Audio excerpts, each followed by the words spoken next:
Welcome to the Slop Temple. We pray this video helps. You begin by stopping any further writes.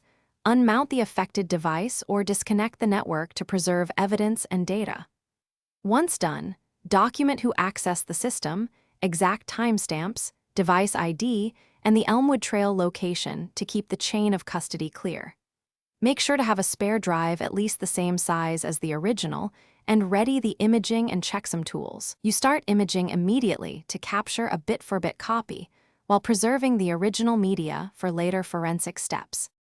You image the device using a forensic tool in read-only mode and then verify integrity with a SHA 256 checksum so you can trust the copy. Next, analyze the image. Mount it read-only, run file system diagnostics, and catalog deleted or orphaned entries to know what's recoverable. Once you have a clear inventory, run targeted recovery tools like Photo Rec for carved files or a specialized utility for the file system in use. Make sure to log each action and keep the image immutable. You restore recovered files only to a clean system or a separate drive. Never overwrite the original source, so you avoid creating new damage.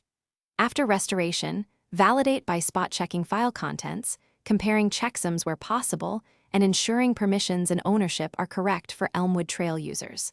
Finally, implement monitoring and a formal post-recovery review to prevent recurrence and document every restoration step. If something goes wrong, the key troubleshooting tip is to revert to the verified image and repeat analysis. Thanks for watching. Consider subscribing if we helped you.